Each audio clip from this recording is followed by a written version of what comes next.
about liabilities? What about liabilities? Well, liabilities are a little easier than assets. Let's look at a few of these. So the first liability is accounts payable, the most dreaded liability. And I'll just abbreviate it A/P, but it's accounts payable. What's accounts payable? Do you guys know? That's what you have to pay out or what you owe. Yeah, it's the opposite of accounts receivable. Your accounts payable is somebody else's accounts receivable, right? So if you, a good example is one of the biggest accounts payable for all of corporate America is law firms. So if you go to your favorite law firm, Maduri Thompson, LLP, you guys just started a law firm, I hope that's okay, and you say, all right, I need your legal services because I need to sell a bunch of Apple computers. And I don't know how to do it, so why don't you guys assist me and advise me on how to sell these Apple computers to AT&T for $25 billion? And that's sort of, hang on one second. That's kind of the approach. So you say, all right, here's the legal services, and then you send a bill. And you invoice Apple, and you say, all right, Apple, you owe me $25,000 for those legal advice. And Apple says, okay, we'll pay you within 30 days. Well, that's an accounts payable. Between day 0 and day 30, by the time you write the check, that's an accounts payable. You have to have it on your balance sheet. It's kind of like a debt in that you have to pay it, but it's not really a financial obligation in the sense that you ever borrowed the money. It's accounts payable for a good or a service. Another example of accounts payable is your rent or whatever it might be. All right, what's next? What's another item of liability? Accrued expenses. So the difference between accounts payable and accrued expenses is pretty subtle, and I won't belabor it. But think of accrued expenses as simply expenses that perhaps that you are going to have to pay. And again, we'll talk about accruals and things like that. This is not an accounting class, but we'll definitely have to talk about accruing an expense over time. For example, if you have a contract with somebody. Let's say you had a contract with an employee to pay that employee $1 million a year. Well, your accounts payable is only going to be every paycheck, individual paycheck for that employee. But your accrued expense could be the whole $1 million. So that's one way to think about an accrued expense. But think of both accounts payable and accrued expenses as basically just cash that you've got, funds that you're going to have to pay for running your business. Okay, deferred revenue. This is one of the most complicated. Concepts in accounting and income statements and balance sheets, which is thankfully not too complicated. Do any of you guys, other than maybe Quinn, know what deferred revenue is? Isn't it when you earn money before? It's when you receive money before you earned it. Exactly. It's sometimes called unearned revenue. Deferred revenue is literally cash you've gotten, but you haven't given the product out yet. I know some people in this chat would love to be in that situation. Most businesses don't operate this way, but sometimes in contracts you do get cash up front, and you have to then deliver the product. Sometimes you have that when you've got... there's Akil, another very important moderator here. Sometimes you get cash up front. Gift cards, great example.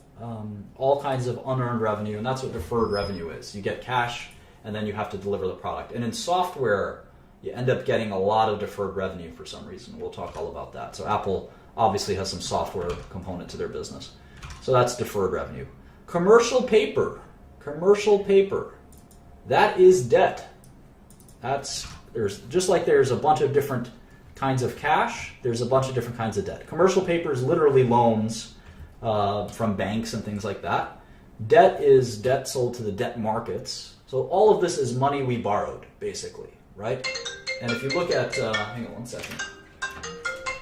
If you look at all the debt that Apple's borrowed, I'm going to start with the current, I'm going to start with commercial paper. There's $7.3 billion of that. I'm going to go to Excel and put that in here.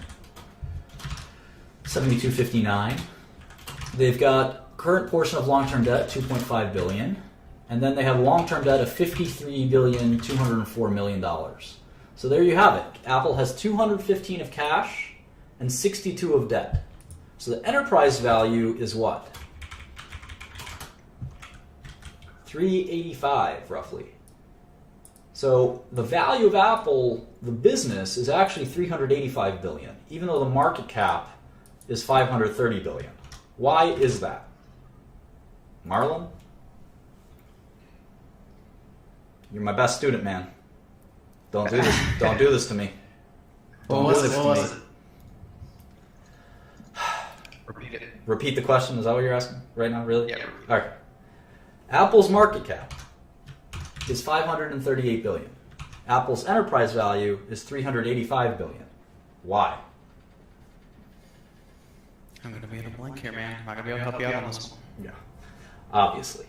No, the company has $150 billion of net cash. So if the company is trading for 530 billion, but inside that company is 150 billion of cash. When you're paying 580 billion for it, or maybe you're buying a fraction of Apple, which is more likely and reasonable to assume, every time you buy a share of Apple, you're literally buying, for every share, you're getting a small portion of cash, right? You're buying not only the computer company, but you're also buying the cash that the computer company has and the debt they have. And if you subtract the cash from the debt, it's about 150 billion. But the market cap is 530 billion. So literally a third of the company, or 30% almost of the company, is just the cash on the balance sheet. So you have to sort of cancel that out. Because if you had a company, let's say, for argument's sake, Apple had 500 billion of cash, what would be wrong with that picture if the stock was trading for a 500 billion market cap? That's like 300 million or 300 billion. Well, the point is that you could get all of it would be too undervalued, right? If the company you could buy the whole company, or even a part of the company, for 500 billion, and they already had 500 billion in cash. That would mean that the business you're getting the business totally for free. I don't know if you have a better way to explain it. Oh, okay. Right, and right now the way it works for Apple is the whole business is worth 550 billion, but they have about 150 billion in cash. So it's not quite all for free, but it's a good portion for free. It's it's worth noting, right? And you'll see that when we value companies based on earnings and things like that, we have to think about the non-cash portion of the business. So we're going to have to look at that carefully. And of course it affects you if you're just buying shares and not the whole company. You very rarely buy a whole company. That's private equity. But it still matters when you are buying shares of a company, even if you're buying a small number of shares of the company. You want to know how much cash the company has. Because think about this. Let's say you did have a company, let's make up a new company.